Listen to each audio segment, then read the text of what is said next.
out of obligation. I don't do it because I'm told. I don't do it because I was trained. I don't do it to be bold. I stand for our national anthem because I'm forever grateful to be free. I stand for the anthem to respect those before me. We have wounded warriors who would return only if they could. Doing more for this country than any single person should. Stand up. Their lives were given for you. So as long as the Star-Spangled Banner yet wave, I stand for the land of the free and the home of the brave.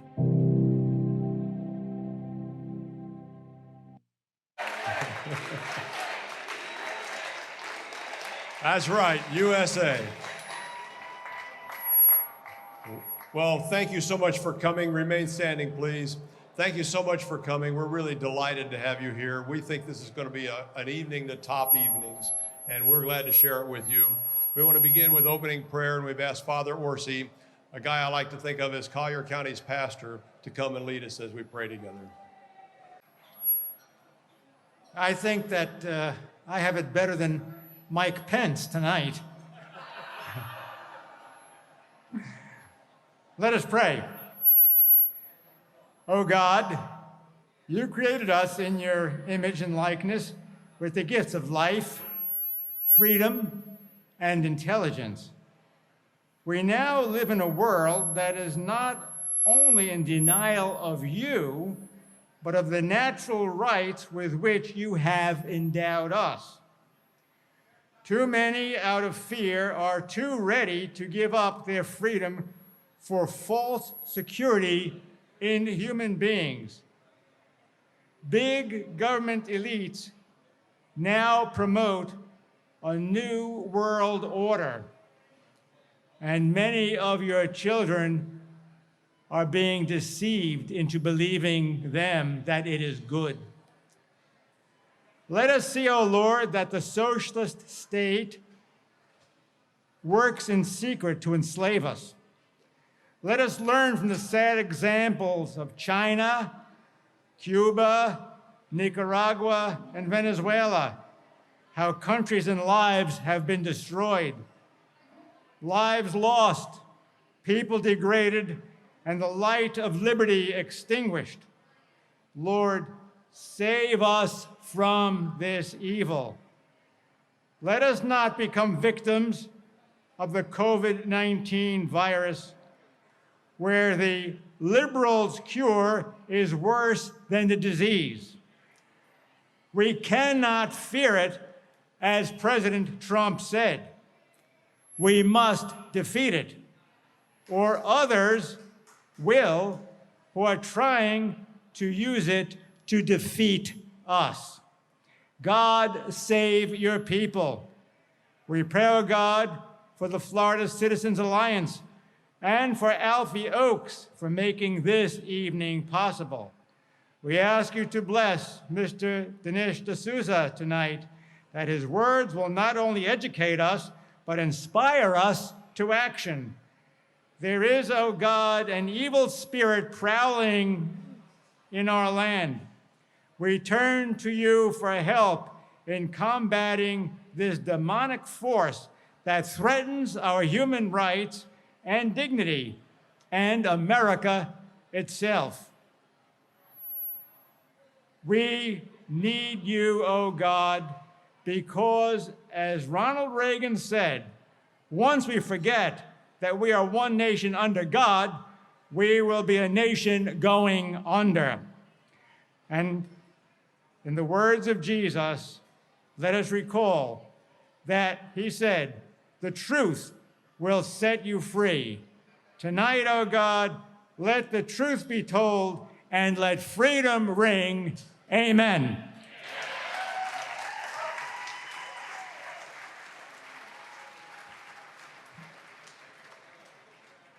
Good evening. Join me in the Pledge of Allegiance.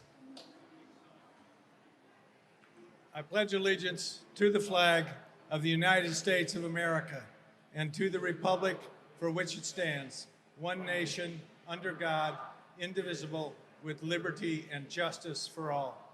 Thank you. Please stay standing. Oh, say, can you see by the dawn's early light what so proudly we hailed at the twilight's last gleaming, whose broad stripes and bright stars through the perilous fight o'er the ramparts we watched were so gallantly streaming, and the rockets red clear, the bombs bursting in air, gave proof through the night that our flag was still there. Oh, say does that star-spangled banner yet wave o'er the land of the free and the home of the brave?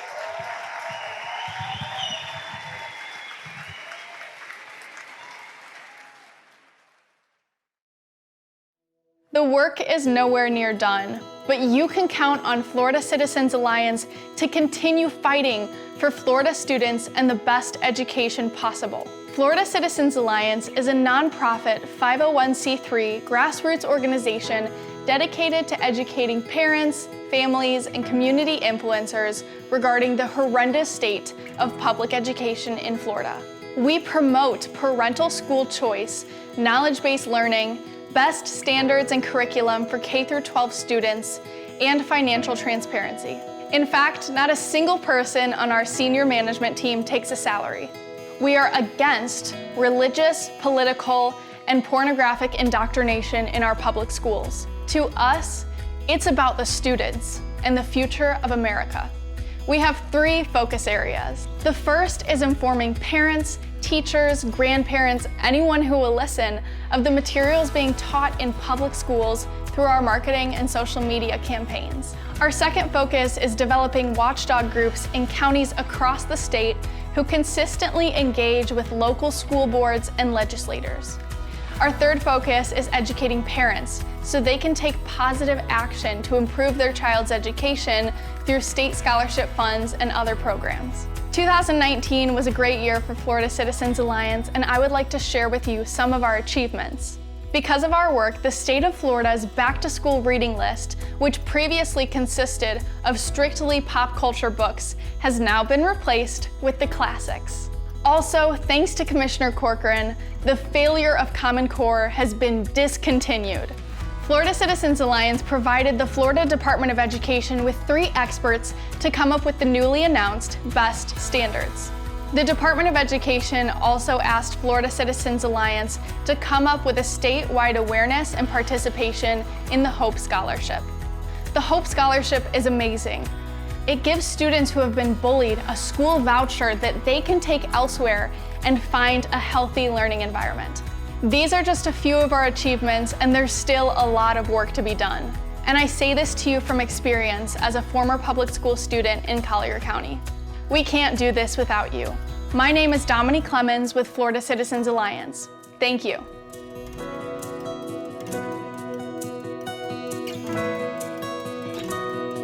Well, what I was saying is Common Core being gone is amazing because those of us that were there will never forget what the feeling was like when we sat in the Commissioner of Education, Richard Corcoran's office in Tallahassee, and he gave us a heads up about what the governor was about to do to change all of that Common Core stuff in Florida. It's thrilling, and we should all continue to enjoy that victory.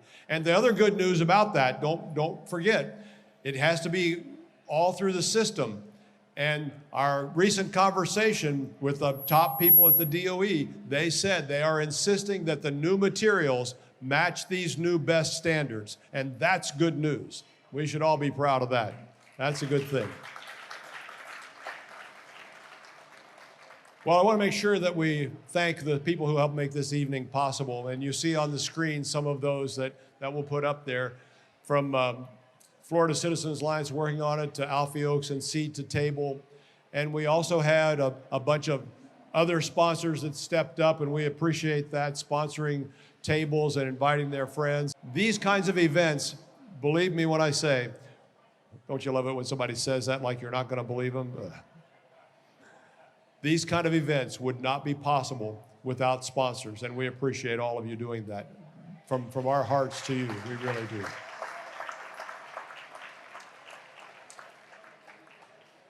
From this list to the next list, there are great people. And there's more. They tell me we still have DVDs available. This is Dinesh D'Souza's latest documentary. It releases on Friday, 2 days from now, but you can release it today. And it's personally signed by Mr. D'Souza just a few moments ago. If you'd like one, they'll be at the table downstairs afterwards, where I have a few of these as well.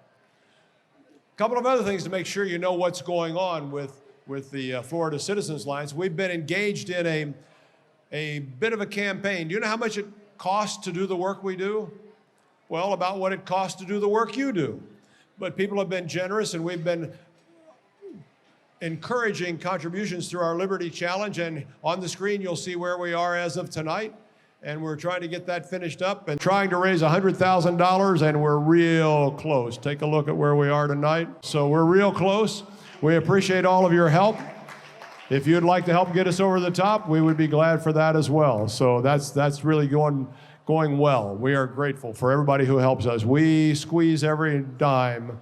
They used to say every nickel. My mother used to say, I'd squeeze a nickel till the buffalo hollered, but don't do that anymore.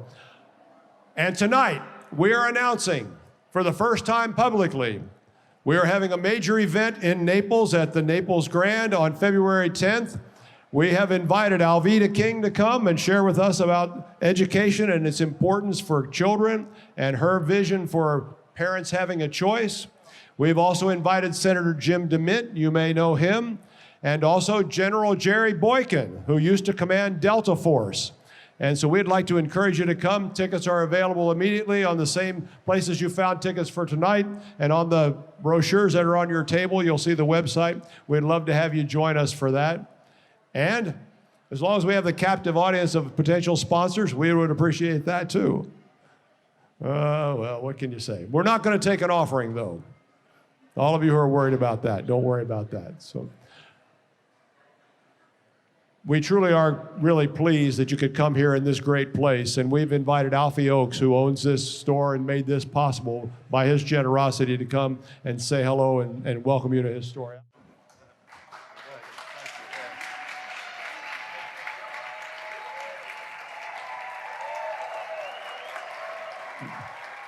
I'd like to thank everyone so much for coming. As most of you know, this story is an amazing blessing in my life. I never could have imagined it turning into conservative. I've heard it called a lot of things: conservative safe haven, conservative epicenter. But I love it when people come in here and they say it feels like home in here. I am truly blessed, and I want to just thank everyone so much for all the support that they've given me. And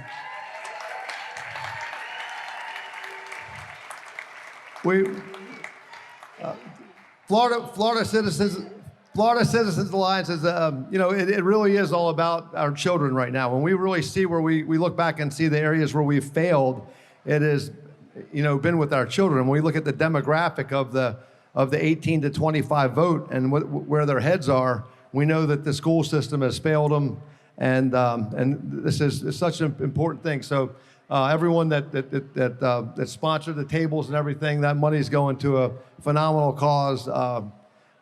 It's really, for the future of our country, I can't think of anything that's more important than educating our children in the right manner. So I want to thank Citizens Alliance for all they're doing.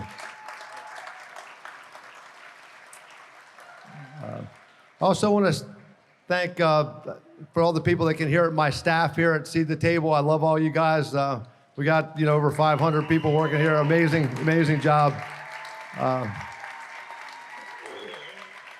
This one was actually pretty well organized, but a lot of things I throw at them is last minute, like get this done, we're doing this tomorrow.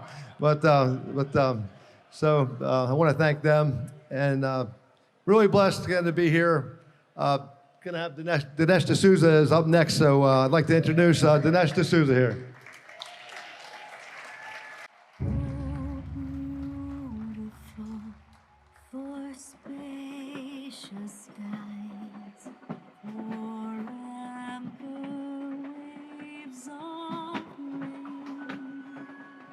A house divided against itself cannot stand.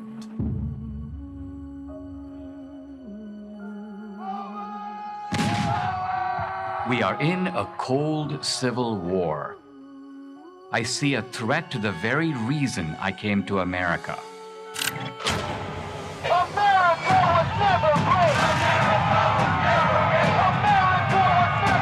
Are we losing our country? We must begin the work of dismantling the whole system of oppression. Are we becoming the United States of socialism? Who's behind it? Our country should be more fearful of white man. They control the black community, they control the black vote. The president spoke tonight as if they don't want to hear the truth, the media, and I almost feel like they gloat when there's a mass shooting. My hands are being put in handcuffs, my ankles are shacked. Period of 18 months, I went through 23 different audits or investigations. 29 FBI agents with assault weapons. Why it's evil. Joe Biden offshored the corruption. He has become incredibly soft in his criticism of China. Growth in China is overwhelmingly in our interest. It is directly linked to the fact that his son was doing multiple deals with the Chinese government. What is the fundamentalist and jihadi agenda for America? The future of America has to be Muslim. What you're saying is that there is serious Middle Eastern and specifically radical Islamic intervention into U.S. politics. Exactly, and I think it's more dangerous than the so-called Russian collusion. They want to beat us into submission. And before I could even catch my footing, then all the hits kept coming. They want to make us into worms. How many fingers am I holding up, Winston? 4.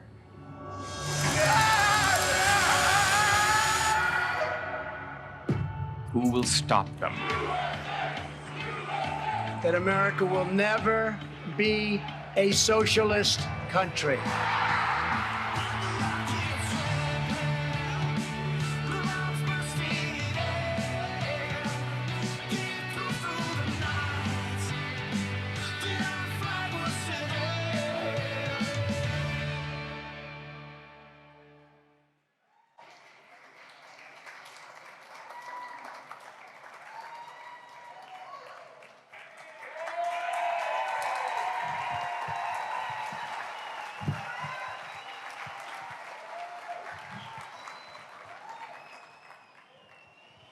Thank you very much.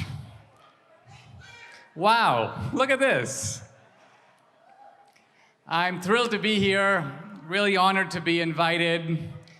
Alfie, for me, embodies the kind of fearlessness of spirit that we need in this country today.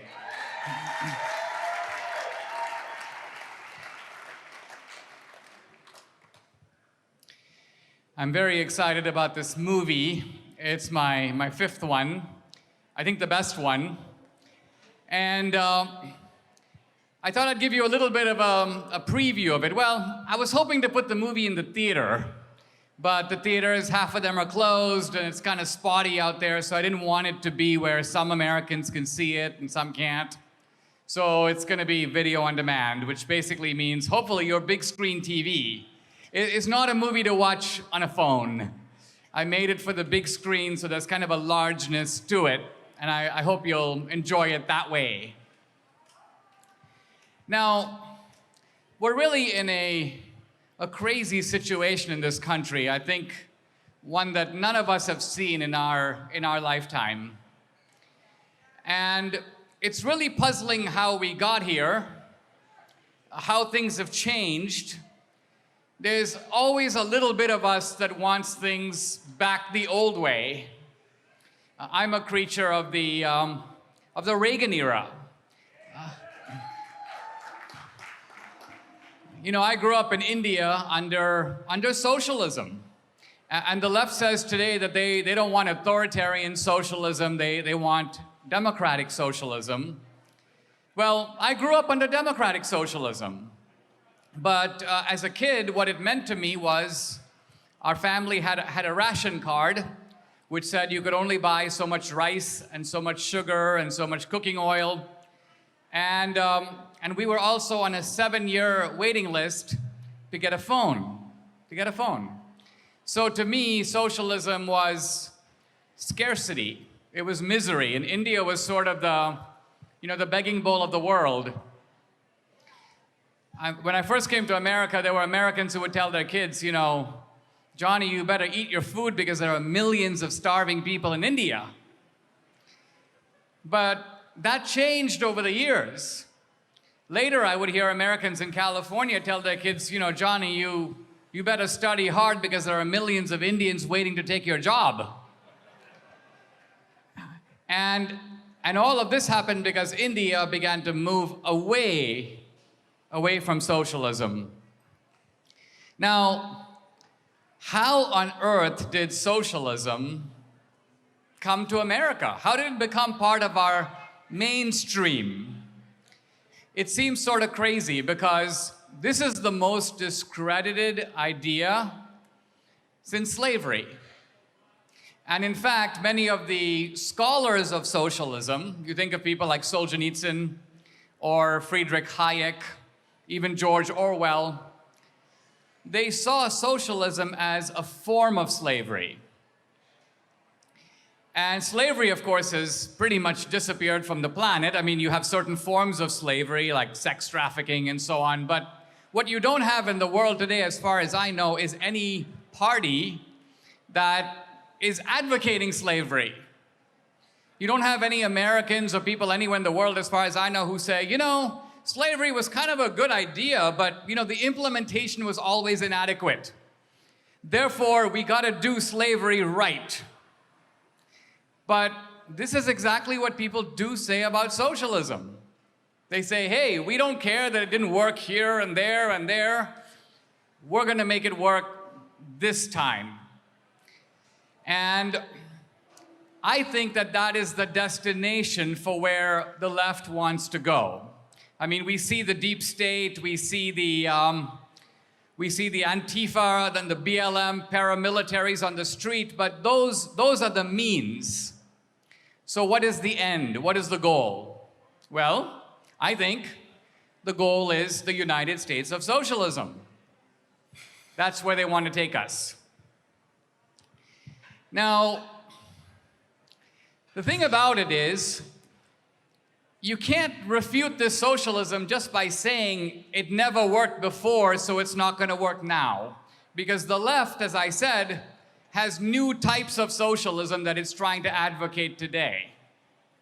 So I mentioned a moment ago, they say we want democratic socialism. And the idea here is that if socialism is approved by a majority of people, then it's going to get moral validity from that. But if you think about it, no transaction can be rendered moral just because a majority of people have signed off on it. When I was a kid, I would go to school, and at recess I'd like to play marbles, and so I'd carry like 10 marbles in my pocket. So imagine if I'm going to school and I was jumped by a big kid, a bully, the authoritarian socialist, who attacked me, took my marbles, and kept them for himself. That would be authoritarian socialism. Straight out confiscation. But here's the second case. I'm going to school, and I run into 9 guys, and they take a vote. And 6-3, they agree, let's jump on Dinesh, knock him down, take his marbles. That's democratic socialism, because a majority of them approved the action. But of course, if you look at it from my point of view, or even from the law's point of view, in both cases, I'm being robbed. There's no moral difference between the two transactions, and the fact that a majority of people signed off on it doesn't in any way make the transaction any better. Now, the other thing that's worth pointing out is that the left today practices what can be called identity socialism. Identity socialism. For Marx, socialism was really all about money. It was all about economic class, the rich against the poor. And Marx thought that society is divided into two parts: the capitalists, the exploiters, and the workers. Those are the two groups. But for the left today, I think you know, American society, they divide many ways. Rich against poor, black against white, straight against gay, male against female, legal against illegal. So that's identity politics. And what the left is doing is combining, merging, marrying classic socialism with identity politics. That's going to be, by the way, the sort of secret weapon, I think, of Kamala Harris in this debate tonight. It's the woman card, and it's the black card, and then maybe the Asian Indian card. The one card you know that Kamala Harris is not going to play tonight is the "I'm descended from the largest slave owner in Jamaica" card. That card is going to be kept very carefully in her pocket. By the way, normally we Republicans, we conservatives, we're the party of the nice guys. And I have to say, Mike Pence is a really nice guy. Let's hope that that doesn't become his weakness, because the left preys on nice guys, and they rely on nice guys to go into the fetal position and to go under the table and to be very intimidated when they bring up particularly the politics of race and the politics of gender. So I know Mike Pence is not Trump. Mike Pence is more methodical, he's more soft-spoken, but I do hope he has a little bit of the Alfie gene in him tonight, because he needs a little fearlessness. And if he does, he will do very well.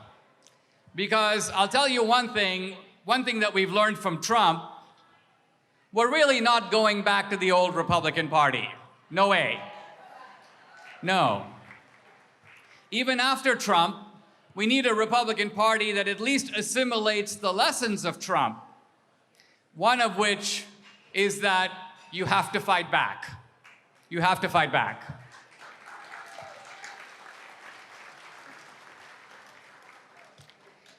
I'll come back to the tactics and the situation we're in and the cultural debate, but a little bit more about socialism, because it's so common today for leftists to say that their model is not the socialism of Cuba or even Venezuela.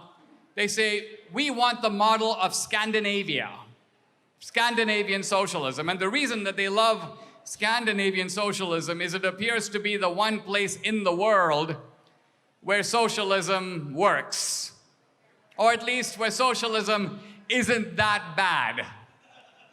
Because after all, when you think of Scandinavia, when I think of Scandinavia, I think of every third guy being named Sven. And as far as I can tell, Sven is kind of a strange guy. He puts on a suit, but then he goes to work like on a bicycle, carrying like a lady's handbag. But whatever you think about Sven, the truth of it is, it's not that bad in Norway or Denmark or Sweden. So the left goes, what's wrong with that? Why don't we have that? Well, the first thing to know about Scandinavia is that those countries are capitalist in wealth creation, even if they are socialist in wealth distribution. So they don't kill the goose that lays the golden eggs. In the Scandinavian countries, the corporate tax rate's about 20%, same as here. They don't have a minimum wage. You can hire and fire people for any reason. They don't have, with one exception, Norway, a wealth tax. They don't have an inheritance tax. You can leave all your money to your kids. The kind of financial transaction fees that Bernie Sanders and Elizabeth Warren want to impose on Wall Street, there's no Scandinavian country that does any of that. And only one Scandinavian country even tried universal basic income, Finland. They got rid of it. So the Scandinavians basically believe we need to make the pie first, and then we can talk about distributing it. By the way, the Scandinavians don't demonize the rich. The rich guy is also named Sven. So they have the idea that we're all in the same boat. And the reason that's important is that when they have a big welfare state, as they do, they also believe, the Scandinavians do, that the burden of the welfare state must be distributed across the whole society.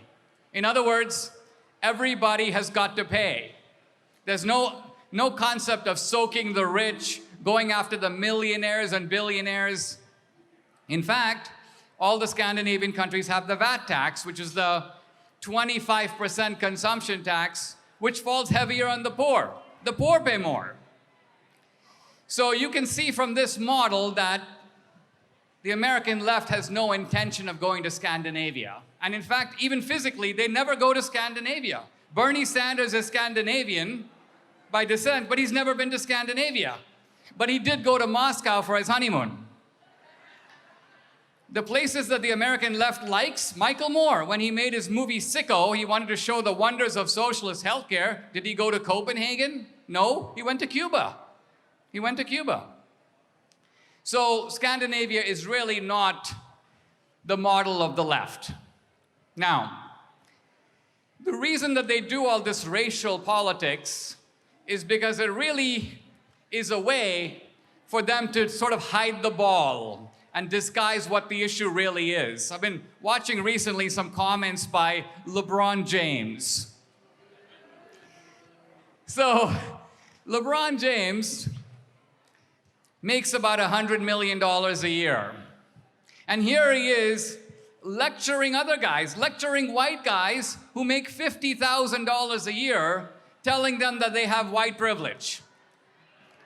Now, what is LeBron James up to? What is he doing? I think I know what he's doing. LeBron James doesn't want to have to explain to that white guy why he, LeBron James, makes 2,000 times what that guy makes for bouncing a ball.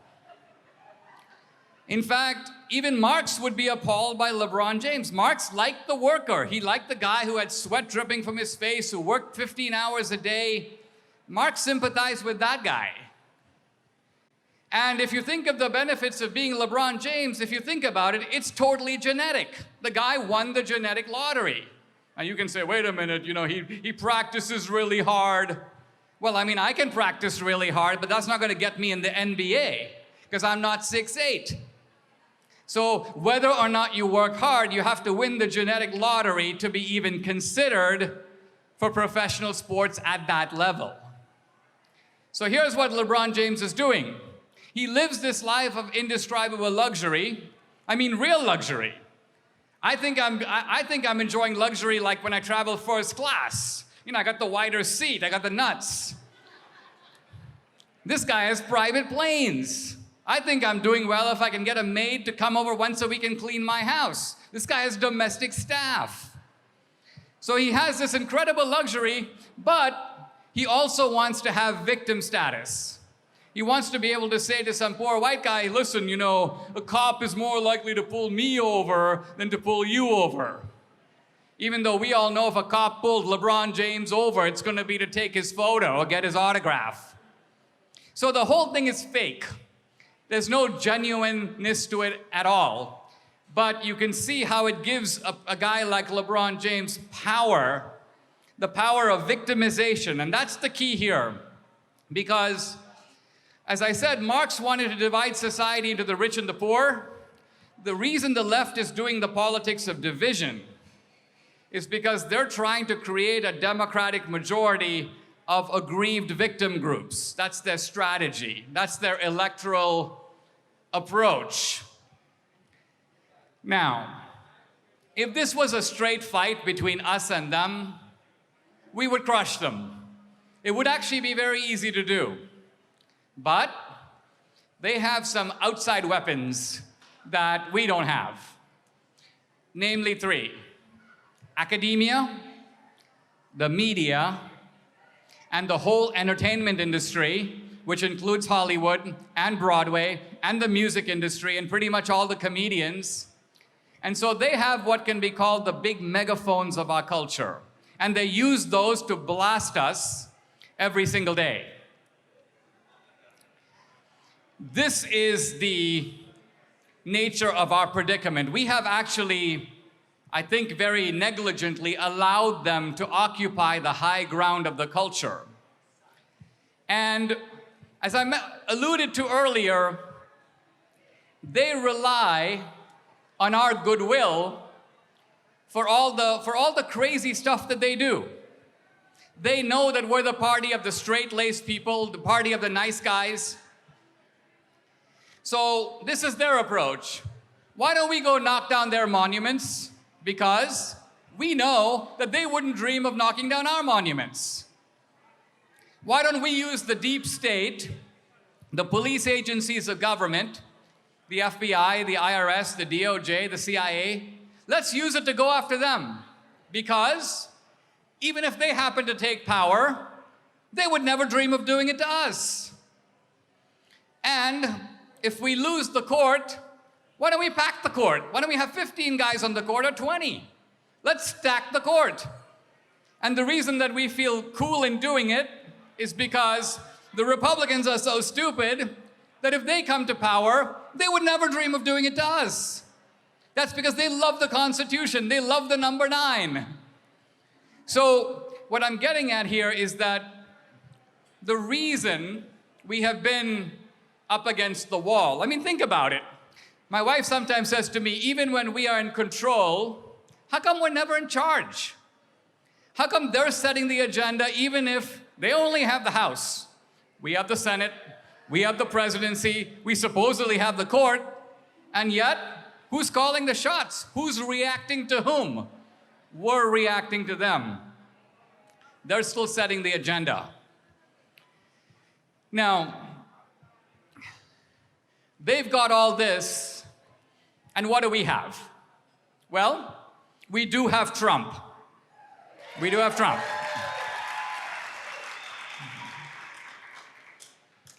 I sometimes like to try to compare Trump with Reagan, two very different men, but also it's very important to notice two very different situations. Reagan was a man of priorities. Reagan believed that you can't change the world in 10 ways. You can change the world in 2 or 3 ways. So focus on that and kind of let the other stuff go. What amazes me about Trump is that this dude fights on every front. He fights on every front. And not only is he like, fixing the trade pact and nicking away at Obamacare and pushing through the tax reform and saving the court, but while he's doing this, he still finds time to swat Meryl Streep, boom. Saturday Night Live, boom. Failing new CNN, boom. So what I'm getting at is Trump has one foot in the political fight and he has one foot in the culture war. In other words, Trump knows, as a lot of Republicans don't know, that the political battle is only one corner of a larger landscape or battlefield, and you have to fight in both. Now, people say of Trump that he caused the division. Trump is the cause of the division. Not at all, right? It caused him. The division produced Trump. And I know that going back to 1992, conservatives and Republicans, we've nominated one namby-pamby Boy Scout after another. George H.W. Bush, Mitt Romney, John McCain, and all these guys have gotten beaten to a pulp. So that's how we got Trump, a guy who is, I have to say, kind of a natural at political mud wrestling. I think what the media is discovering is taking on Trump is a little bit like wrestling with a pig, because not only does it get everyone dirty, but the pig likes it. I have to say, this coronavirus thing, hey, it could have actually been very bad for us. It would have been worse for us if the left and the Democrats had just shut up about it and just let people make up their own minds. But no, they had to express so much excitement at his coronavirus. The media was so thrilled at the prospect of showing Trump on a stretcher, Trump on a ventilator, Trump getting oxygen. They were kind of hoping that Trump would go sort of the Boris Johnson road. He'd be in the ICU. After all, the guy's in his 70s. He's in a high-risk category. But instead, I mean, it's like you open the hospital door and Trump comes like cartwheeling out. Unbelievable. 48 hours later. And then, of course, he knows exactly how to rub it in. He hasn't felt this good in 20 years. Yep. I think that the left is more in mourning over Trump's recovery than it was over Ruth Bader Ginsburg's funeral. Totally. Totally. They don't know what to make of Trump. Now, I realize that there are Republicans, I know a lot of them, who are anxious about Trump. They think he's his own worst enemy. They think he's too out there. They think he's too aggressive. And remember, in the first debate, Trump was at times extremely rude. It was sort of like he was being Trump, only more so. He was really letting Biden have it. But here's the point I think that's critical here, and that is that in the Reagan era, we were fighting a Cold War against a foreign opponent, whereas now we are in a cold civil war against a domestic opponent. And these guys do not play by the rules. I remember that just a few years ago, when I ran afoul of the Obama administration by exceeding the campaign finance law, I was sitting across from these Holder attorneys who were like, "Did you exceed the campaign finance law?" And I said, "Well, alas, I did, and I should presumably get the same penalty as anybody else who did that." And they go, "Oh no, not so fast. We are going to get you on bank fraud." And I said, "Bank fraud?" And they go, "Yeah, because you took your money out of your bank account." And I was like, "What?" And then they go, we're going to get you on mail fraud." And I go, "Mail fraud?" And they go, "Yeah, because you put your check in the mail." So then I turned to my attorney and I go, what's up with these guys? And he goes, "You know, they're using laws that were passed to go after ISIS and the mafia against you, because they don't see you as a critic, an opponent. They see you as an enemy. They want to take you out." So that's how these people think. But that's not how we think. And I think the question for us today, and in general, how do we respond as conservatives and Republicans, Christians, to an opposition that has become gangsterized? Gangsterized. Let's look at the Supreme Court for a minute. So we have actually appointed the majority of nominees to the court in the last 25 years. In fact, going back to the 70s. But you know what? We've never had the court. Why is that? Because our approach to the court is totally different than theirs. Here's our approach to the court. We want to have a justice who loves learning. We want a justice who reveres the Constitution. We want a judge who will be bound by the strictures of the constitutional text and will excavate the original intention of the framers who passed that law. Now, this is all really impressive, but you have to say, what we're emphasizing is we don't care about results. We only care about constitutional process. We're looking for a judge who respects the process, even if the result goes against us. Now notice that this is never the approach of the other side. Here's their approach. We want a judge who's a reliable left-wing Democrat. We want a judge who could care less about the Constitution but will vote our way on important issues every single time with Euclidean certainty. We want a judge where we don't have to put our fingers together and go, you know, how's Sandra Day O'Connor feeling today? How's Anthony Kennedy? How's Justice Souter? Are we going to get Roberts? Hey, we got Kennedy. Whoops, we lost Roberts. Obamacare has been affirmed. Notice the left never goes through this. Sotomayor, check. Kagan, check. Breyer, check. Ginsburg, check. They can count on their votes all the time. We can't. So what I'm getting at is, if the court is important to us, why are we bringing a knife to a gunfight? Why is it? Because that's why we can't count on our own nominees, or we haven't been able to. Finally, with Amy Coney Barrett, we might finally have a majority.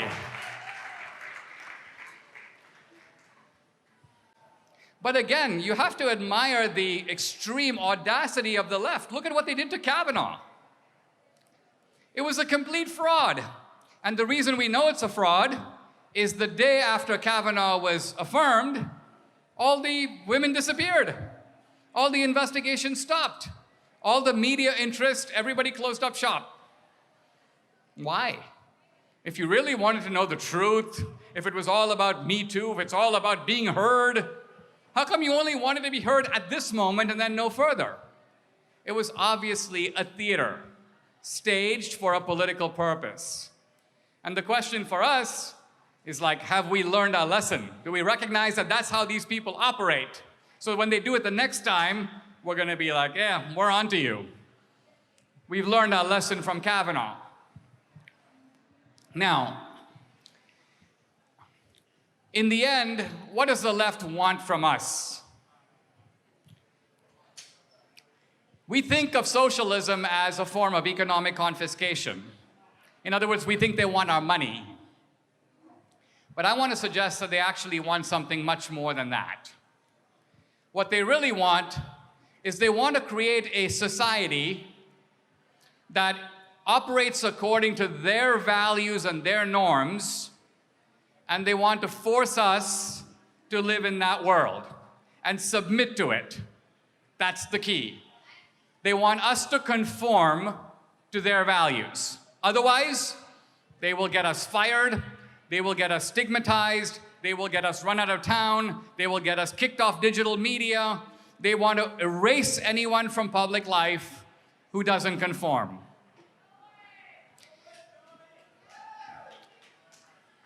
In the movie trailer, we have a scene that's recreated in the film. It comes right out of George Orwell's 1984, in which the protagonist, a guy named Winston, is being interrogated by the socialist state, which Orwell calls Big Brother. And the interrogator says to Winston, "How much is 2 + 2? And Winston goes, 4. And then the guy, whose name is O'Brien, goes, "What if the state were to say it's 5? How much is it then?" And Winston goes, 4. And so they put him in a room, they turn out all the lights, sleep deprivation, no food, sensory mistreatment. He's scared of rats, so they put rats on his face. And finally, the poor guy totally breaks down. And so they ask him, "How much is 2 + 2? And he goes, 5. "Can I go now?" And they say, "No, you can't go. Because you're only saying that 2 + 2 is 5 because you know that's what we want to hear. You're only saying that to make the pain stop. in your mind, you still think it's 4. So we are not going to be content until we get not only external submission, but interior assent. So this for Orwell is tyranny. Tyranny. Why? Because it reaches into your soul and it crushes you as a person. This is basically, I think, what the left wants of us. They want us to go to their schools where they can propagandize our kids. They want to control the way that we worship. They want to be able to tell us what to say.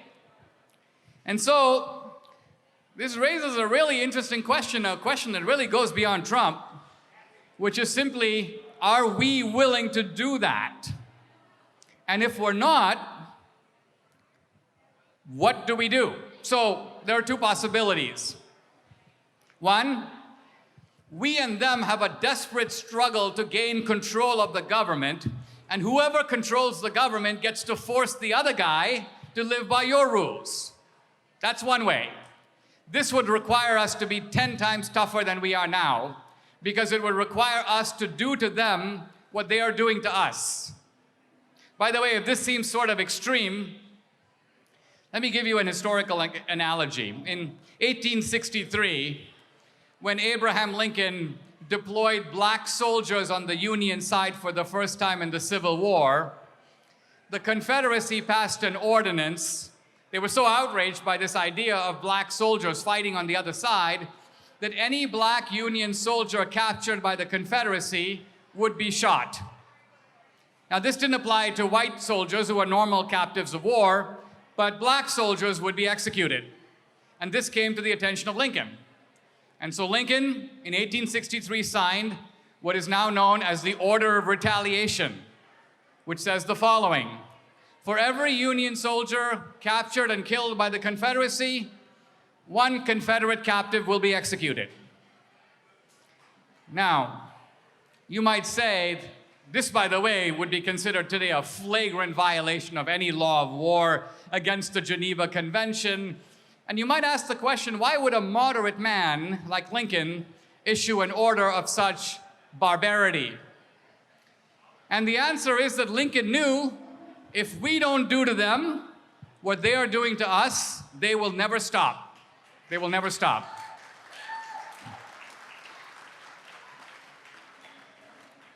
I think Trump has an instinct for this. He recognizes that these people are vicious and you have to hit back hard.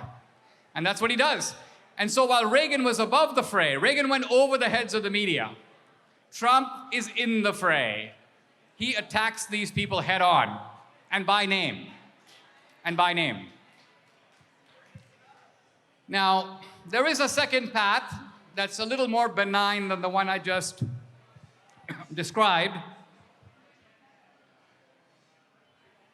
And it's worth mentioning.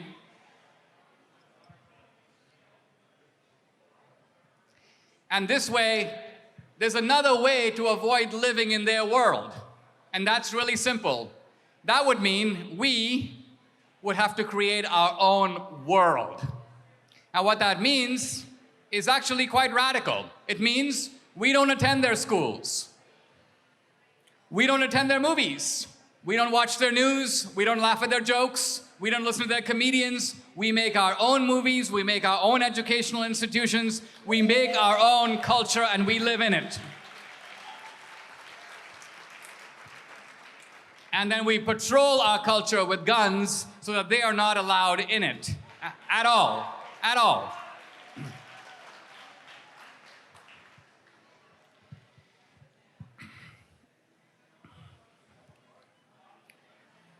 This election, I think, is a very pivotal one. I feel very good about Trump. I think we're going to win it. I do.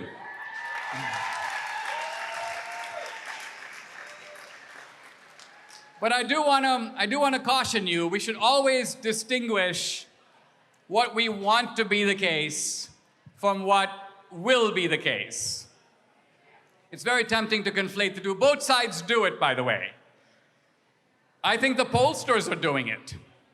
I live in a very red part of Texas, the Republican candidate gets about 80% of the vote. And yet, if you walk around our district, go into the grocery store, parking lot, you don't see a lot of Trump signs, even in Texas, even though everyone's for Trump. So why? It's because the Trump vote is a little muted.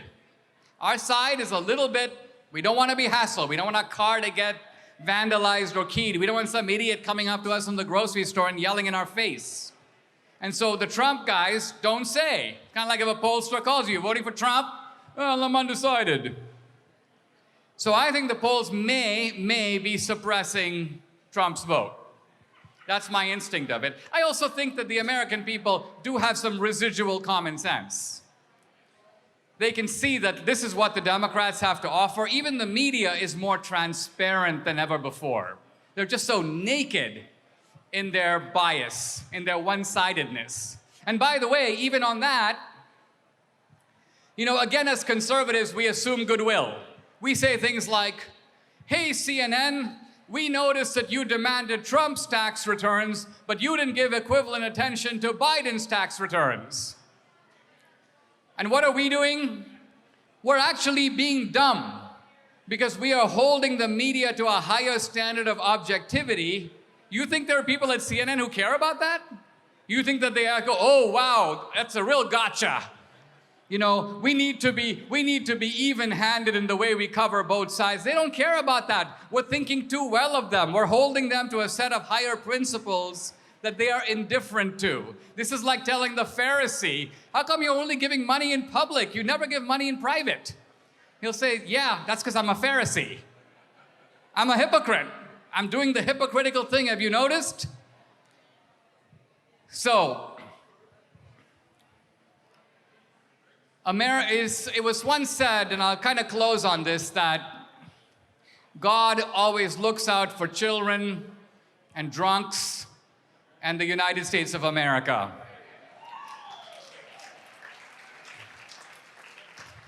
We've actually been a very lucky country through the ages.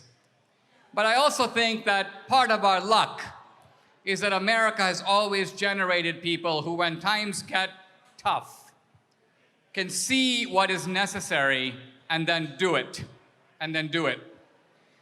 When Lincoln came to Washington for the first time in 1861, he took a very roundabout journey from Springfield, Illinois. He didn't go straight to DC. He went up north, then he went south, then he went up north again. He made 80 stops. And many historians think that he was doing this because he wanted to show himself, the new president-elect, to the American people. He wanted them to check him out. But I don't think so. I think Lincoln was checking them out because he knew there was a big storm coming, and he was trying to see, is our team kind of ready for it? I think that's my question for our side today. Even if we win, I think if Trump wins, the other side is going to go berserk. They might go more berserk than they have already. We have to be ready for that. I was speaking at a pro-life event, all these nuns with rosaries. I said, you know what? You're so used to losing in the court. Are you ready to win? Do you realize what would happen if the court overturned Roe versus Wade? Do you realize the kind of freak show we would see in every legislature? Well, how berserk the left would go, the extent to which they would go. Are you ready for that? You're used to losing, but are you ready to win? We need to be ready to win. And then we need to win, and we need to keep winning, and in this way, to protect the American dream that we all love. Thank you very much. Thank you. Thank you very much.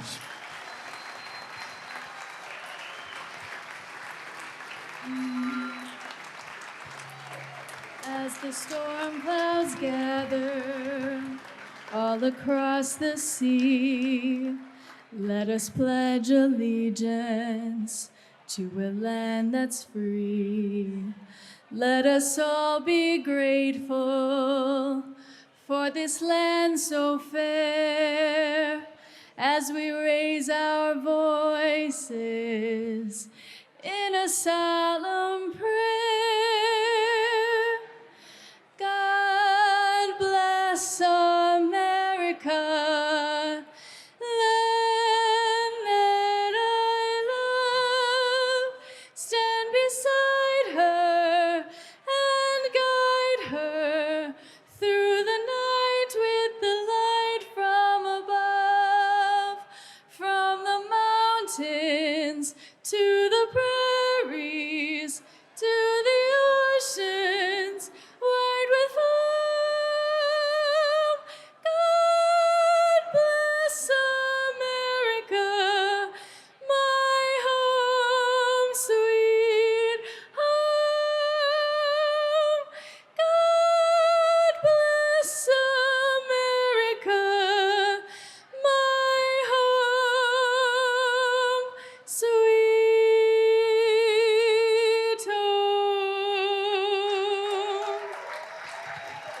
Thank you. Thank you, everyone. Have a beautiful night.